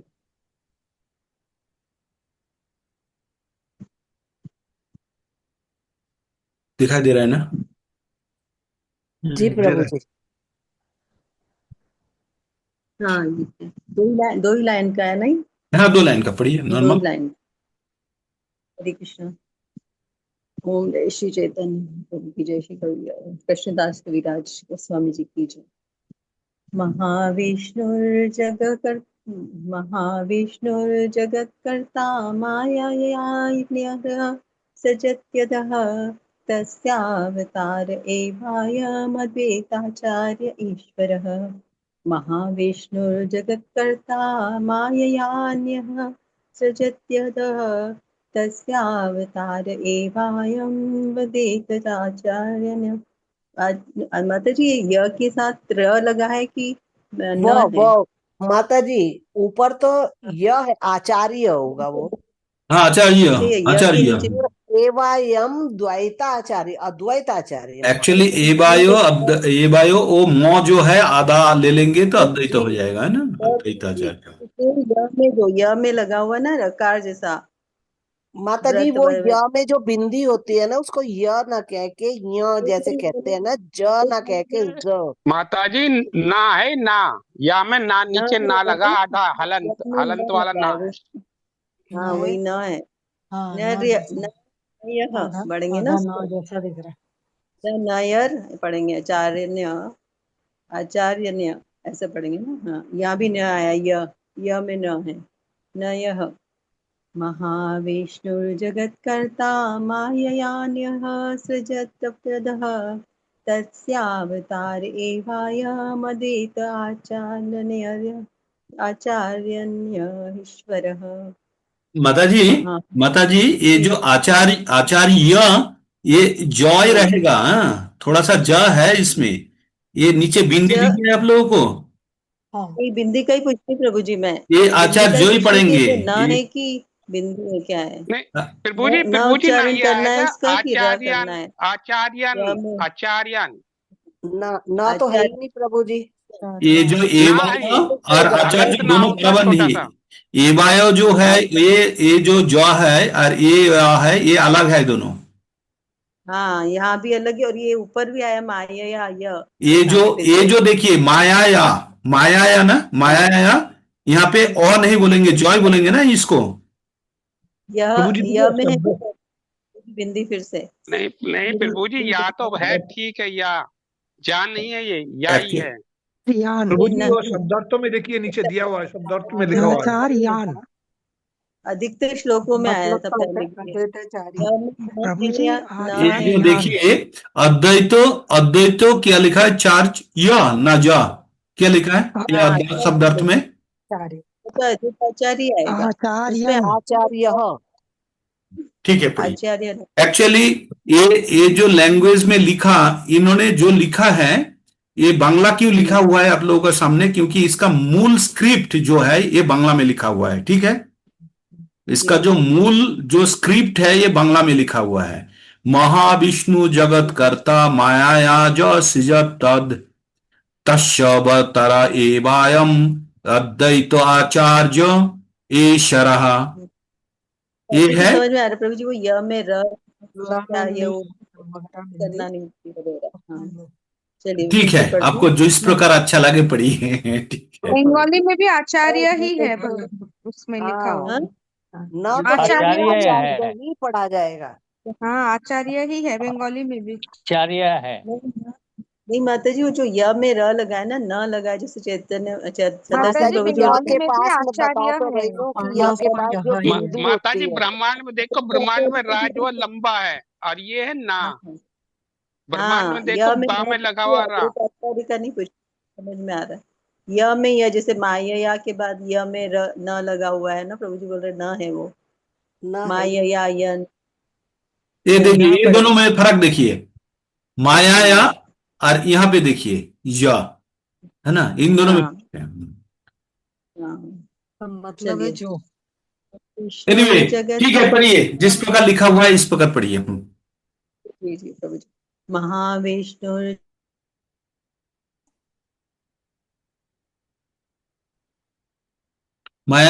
महाविष्णु जगत करता, पढ़िए माता जी, बंद हो गया आपका। नेट चला गया दिखता। हाँ, तो पढ़िए फतेहचंद प्रभु जी, छतर सिंह प्रभु जी पढ़िए। मैं पढ़ूं महाविष्णु, प्रभु जी? पढ़ो पढ़ो प्रभु जी, आप पढ़ लिए। नहीं, जिसको गुरु जी बताएं, पिता प्रभु जी एवाय। बताएं। हरे कृष्णा अरे प्रभु जी, और कोई तो पढ़ो। पढ़ो। आगे पढ़िए माता जी, पढ़िए। कंफ्यूजन माता जी का है। आ गया तुम। पढ़िए रेहनी माता जी पढ़िए। फिर गया। महाविष्णु महाविष्णु जगत जगत करता। हाँ पढ़िए, छतर सिंह प्रभु जी पढ़िए, बाकी सब चुपचाप रहिए, पढ़िए छतर सिंह प्रभु जी। महाविष्णु जगत कर्ता माया वन्य सृजन्त्याः तस्यावतार एवायं द्वैताचार्यन् ईश्वरः। अभी अर्थ बोलिए। अनुवाद। हम्म। आदित्य आचार्य महाविष्णु के अवतार हैं, जिनका मुख्य कार्य माया की क्रियाओं द्वारा भौतिक जगत की सृष्टि करना। तो ये हम लोग जानते हैं कौन भौतिक जगत का सृष्टि किए हैं, हम जानते हैं ब्रह्मा, है ना। ब्रह्मा जगत का सृष्टि किए हैं ना, लेकिन ब्रह्मा का आदि में चला जाएंगे तो ये जो बेलून किसने बनाया, बेलून कहां से बन रहा है, बन रहा है कारण रक्षक विष्णु का शरीर से, है ना, छोटा छोटा। और बेलून के अंदर कौन प्रवेश कर गया, महाविष्णु प्रवेश कर गया। और महाविष्णु का से जो ब्रह्मा जी स्वयं उत्पन्न हुए हैं, जो कमल पद्म के ऊपर। तो इसलिए बोल रहा है अद्वैत, ये है, हम लोग बांग्ला में तो उच्चारण करेंगे, इसको बोलेंगे अद्वैत आचार्य। हाँ, महाविष्णु का अवतार है, जिन्होंने मुख्य काम कार्य है माया की क्रियाओं के द्वारा भौतिक जगत का सृष्टि करना। तो बेलून के अंदर जो भी है समस्त माया का जगत है, भौतिक जगत है ना। तो ये जो महाविष्णु प्रवेश कर गया बेलून के अंदर, जो बुलबुले के अंदर प्रवेश करके माया का जगत को सृष्टि किया, तो वो कौन है, वो है स्वयं अद्वैत आचार्य। किसका अवतार है, महाविष्णु का अवतार है ना। तो यहां तक आप लोग मन में आगे, अभी अद्वैत आचार्य के परिचय के बारे में अगर जानने चाहेंगे तो आप जान लीजिए, ये भी भगवान का एक्सपेंशन ही है ना। कृष्ण, बलदेव, शंकरशन, नारायण, शंकरशन, कर्णदाक्षक विष्णु, महाविष्णु, देन क्षीरोदाक्षक विष्णु, है ना। ये सीक्वेंस में आगे बढ़ रहा है एक्सपेंशन की तरह। तो अद्वैत आचार्य क्या है, महाविष्णु का अवतार है। महाविष्णु कौन है, जो कारण दक्षक विष्णु जब प्रवेश करते हैं इसके अंदर अपना बुलबुले के अंदर प्रवेश करते हैं, ब्रह्मांड के अंदर प्रवेश करते हैं, उसको गर्भोदक्षक वो दक्षा विष्णु बोलते हैं। विष्णु बन जाते हैं। हाँ, तो ये जो विष्णु जो है किसका, विष्णु का अवतार कौन है, अद्वैत आचार्य जो है ना। इतना दूर तक हम समझ लिए। अभी नेक्स्ट अद्वैत आचार्य वाला नेक्स्ट श्लोका कौन पठन करेंगे? पढ़िए माता जी, या कृष्णा प्रिया देवीदासी माता जी, आपका नेट ठीक है तो पढ़िए। हाँ जी त्रिवेदी। 13वां श्लोक दिख रहा है ना? हाँ हाँ दिख रहा है। अद्वैतम हरिणाद्वैताचार्य भक्ति संशस्नात् भक्तावतारमिशं तम द्वैताचार्यमाश्रये। अद्वैतम हरिणाद्वैताचार्य भक्ति संशस्नात् भक्तावतारमिशं तम द्वैताचार्यमाश्रये। अनुवाद: हरि अर्थात परमेश्वर से अभिन्न होने के कारण वे अद्वैत कहलाए और भक्ति संप्रदाय का प्रचार करने के कारण वे आचार्य कहलाए। वे भगवान के भक्तों के स्वामी तथा भक्ता अवतार हैं, अतएव मैं उनकी शरण ग्रहण करता हूँ। हरे कृष्णा। तो यहाँ पे एक शब्द को यूज किया, अद्वैतो, और द्वैतो, जिसका द्वैत नहीं है, अलग नहीं है, किससे? भगवान से। कौन? ये जो हरि अर्थात परमेश्वर से अभिन्न है, इसलिए इसको क्या बोला जाता है? अद्वैतो। इसका कोई द्वैत रूप नहीं है, सेकंड इसका कोई शरीर सेकंड कोई जाएगा अलग नहीं है, अद्वैत द्वैत नहीं है, किससे? भगवान से। और अभिन्न है, और ये क्या अभिन्न करते है हैं? भगवान। ये पूरा ज्ञान स्वयं के अंदर रख के या क्या करते हैं? प्रचार करते हैं, इसलिए इसको आचार्य बोला जाता है ना। जैसे हमारा सुप्रिय आचार्य माता जी है, तो प्रचार करते रहते हैं, तो ये बोलते हैं जो ये पूरा ज्ञान को वो स्वयं धारण किए, उसके बाद वो प्रचार किए, है ना।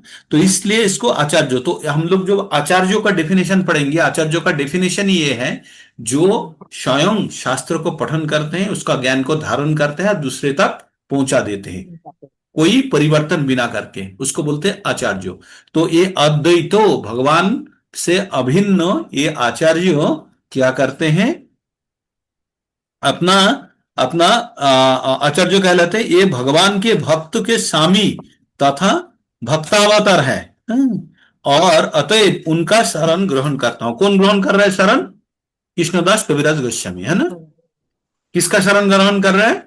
अद्वैत आचार्य का। तो इसका पहले वाला अद्वैत आचार्यों के बारे में क्या बताया? 2 श्लोका में अद्वैत आचार्यों के प्रणाम निवेदन किए। अभी हम लोग चले जाएंगे 14 नंबर श्लोका में, जहां पे पंचो तत्व के बारे में, यहाँ पे पंचो तत्व का प्रणाम मंत्रों पठन करेंगे। प्रणाम इन द सेंस उनको शरण ग्रहण करने के लिए। तो हरे कृष्णा पठन प्रभु करने जी, के लिए मेरा नेट पढ़िए माता जी, हरे पढ़िए। कृष्णा प्रभु जी, मैं पढ़ती हूँ। मैं मेरा नेट गड़बड़ हो गया था वो बीच में, अच्छा, पढ़ रही थी तब।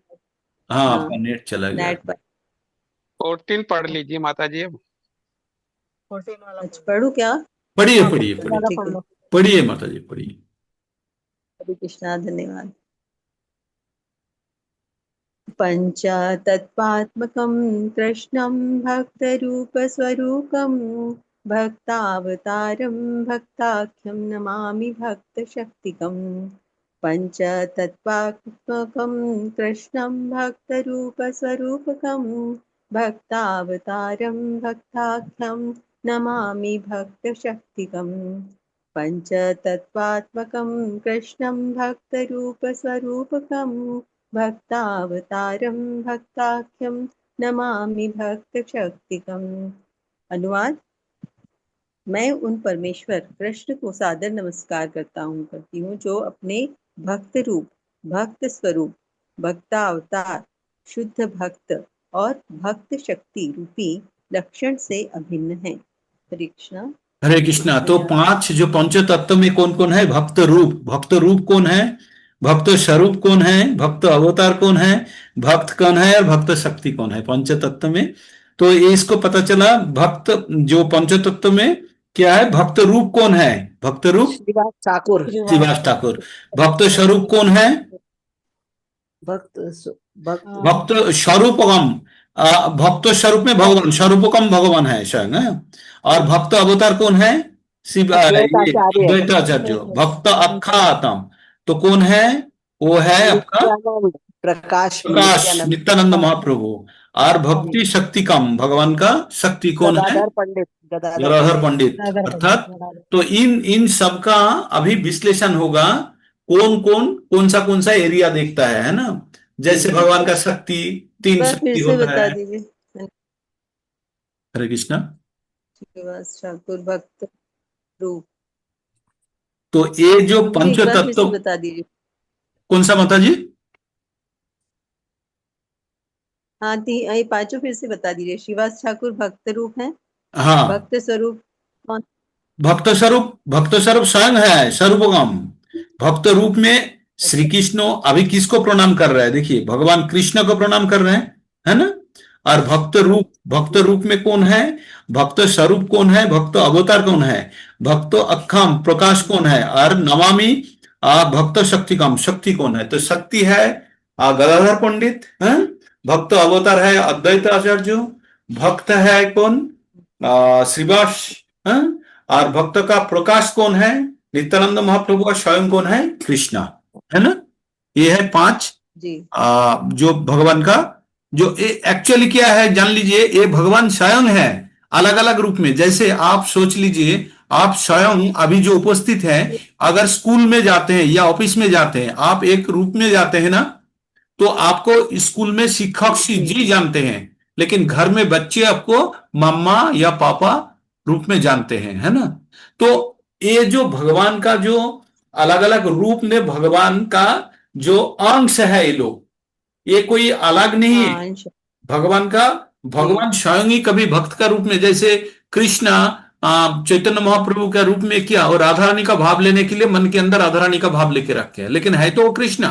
तो इस प्रकार भगवान अपना भक्त का रूप में भी आंशिक रूप में प्रकाश है, अवतार रूप में भी प्रकाश है, शक्ति का रूप में भी प्रकाश है, प्रकाश के रूप में भी प्रकाश है। अभी प्रकाश भी दो प्रकार पढ़ेंगे, प्रकाश और विलास। अब थोड़ा नेक्स्ट चैप्टर में प्रवेश करेंगे तो भगवान स्वयं जब मर्जी जैसे मर्जी इस प्रकार रहते हैं। आप मान लीजिए कोई फैक्ट्री का मालिक है, कभी भी धोती पहन के ऑफिस जा सकते हैं, आप कभी पैंट शर्ट कोट टाई में जा सकते हैं, चाहे इच्छा हुआ गया, नहीं गया, मतलब पूरा स्वतंत्र है। तो भगवान सराट है, हाँ, भगवान सराट है संपूर्ण, मतलब किसी का, वो सिर्फ भक्त का नियंत्रण में है। भगवान क्या बोलते हैं? अहम भक्त पराधीना ही अस्वतंत्र हे दीजो। भगवान सिर्फ एक ही भक्त में पराधीन है। भक्त अगर कुछ बोल दिया तो भगवान वही फाइल जाते हैं, बाकी एकदम सराट है भगवान। वो करुणा है उसका, जो भक्तों को इतना प्यार करता है, उसका एग्जाम्पल के रूप में। लेकिन भक्त ये ना सोचे कि हम अनड्यू एडवांटेज ले, है ना। तो ये गया। अभी 15 नंबर श्लोका में हम प्रवेश करके आज छोड़ेंगे। यहाँ पे 15 नंबर श्लोका में 15-16 हो जाता तो अच्छा, 15-16-17 15 में रखेंगे। अच्छा, 15 नंबर ये जो पंचतत्व तक हो गया ना। अभी कृष्णदास कबीरदास गोस्वामी एक्चुअली मदन मोहन, गोपीनाथ और गोविंद देव, ये तीनों भगवान जो वृंदावन का मुख्य जो भगवान है ना, भगवान का रूप है, उसको प्रणाम करते हैं। तो मदन मोहन का आश्रय लेके ही उन्होंने ये लिखना शुरू करेंगे। तो इसलिए भगवान का वो प्रणाम मंत्र बोल रहे हैं। तो कोई पढ़े? कौन पढ़ना बाकी रह गया देख लेते हैं एक बार। 15 नंबर। प्रभु जी हरे कृष्णा। पढ़िए माता जी, पढ़िए जी 15 नंबर। जी जी। हरे कृष्णा सभी पदंग जयंताम सूतय पद पंगोर्मम मंद मतेर्गति मत्सर्वस्य पदाम्भोज राधा मदन मोहन जयताम सुरतौ पंगोर्मम मंद मतेर्गति मत्सर्वस्य पदाम्भोज राधा मदन मोहन जयताम सुरतौ पंगोर्मम मंद मतेर्गति मत्सर्वस्य पदाम्भोजो राधा मदन मोहनो। बढ़िया। सर्वथा दयालु राधा तथा मदन मोहन की जय हो। मैं पंगु तथा कुबुद्धि हूँ, फिर भी वे मेरे मार्गदर्शक हैं और उनके चरण कमल मेरे लिए सर्वस्व है। हरे कृष्ण प्रभु जी। हरे कृष्णा। तो इसका मतलब कृष्णदास कविराज गोस्वामी के बारे में आप जब जानेंगे ना, मतलब ये विनयी जो भाव होता है ना, एक आदमी कितना विनयी हो सकता है, कितना कोमल हो सकता है, उसका पराकाष्ठा है वो। तो वो क्या बोल रहा है भगवान के सामने, अभी ये 90 साल का उम्र में लगभग है ना, जब ये लिख रहे थे कृष्णदास कविराज गोस्वामी महाराज। तो वो क्या बोल रहा है, मैं पंगु हूं, मैं चल नहीं सकता ठीक से, हाँ? मैं श्रवण नहीं कर सकता, मैं कान में सुनता नहीं है, मेरे को ठीक से दिखता नहीं है, तथापि मैं इसको, मेरा बुद्धि भी कमजोर हो गया, मेरा मेधावी अभी मेरा शरण भी नहीं रहता है, मेरा मन भी, मतलब इस स्थिति में मैं ये जो कठिन कर्म करने जा रहा हूं, ये आपका आश्रय छोड़ के, आपका कृपा छोड़ के, आप अत्यंत दयालु है, आप अत्यंत कृपा प्रवण है, तो आपका कृपा छोड़ के मैं इनको नहीं कर सकता हूं, इसलिए आपका चरण कमल में मैं आश्रय ग्रहण करता हूं कि आप मेरे को मार्गदर्शन करें, है ना। तो मतलब भगवान का जो भक्त रूप में, भगवान का जो भक्ति, भगवान में जो आश्रित होना, ये इनसे सीखे। इस प्रकार भगवान का आशीर्वाद लेके वो आगे बढ़ते हैं, है ना। तो 16 नंबर में क्या रखा है, 16 नंबर में भी भगवान का यही करते हैं, गुणगान करते हैं। तो 16 17 हो जाता था तो एक सेक्शन हो जाता है एक्चुअली। आज भी प्रभु जी 16 हम पढ़ ले। 16 पढ़ लेंगे, 16 17 16 17 17 16 एक्चुअली क्या है, 16 17 के बाद ही दूसरा सेक्शन शुरू होगा। छोड़ प्रभु दीजिए, जी 9 बज गया है। हाँ हाँ, छोड़ दीजिए, छोड़ दीजिए, और टाइम चला जाएगा। नेक्स्ट यहीं पे विराम लेते हैं। तो आप लोगों का एक याद रखिए, आप लोग ऑफर लिए हैं, हाँ, ये ऑफर भूलना नहीं है। तो ऑफर का जो रूल्स है वो फॉलो करके हम लोगों को जी अपना जीवन का सार्थक कर रहा है ना। हरे प्रभु जी कृष्णा, हरे कृष्णा, कृष्णा कृष्ण कृष्णा हरे कृष्ण हरे, हरे हरे हरे हरे राम हरे राम राम, हरे राम राम राम हरे हरे। वंशाकल्पतरुभ्यश्च कृपा कृपा सिंधु है हरे कृष्णा हरे कृष्णा कृष्णा कृष्णा हरे हरे, हरे राम राम राम राम राम राम हरे हरे। हरे कल कृष्णा मिलते हैं कृष्णा पुनः। हरे हरे कृष्ण।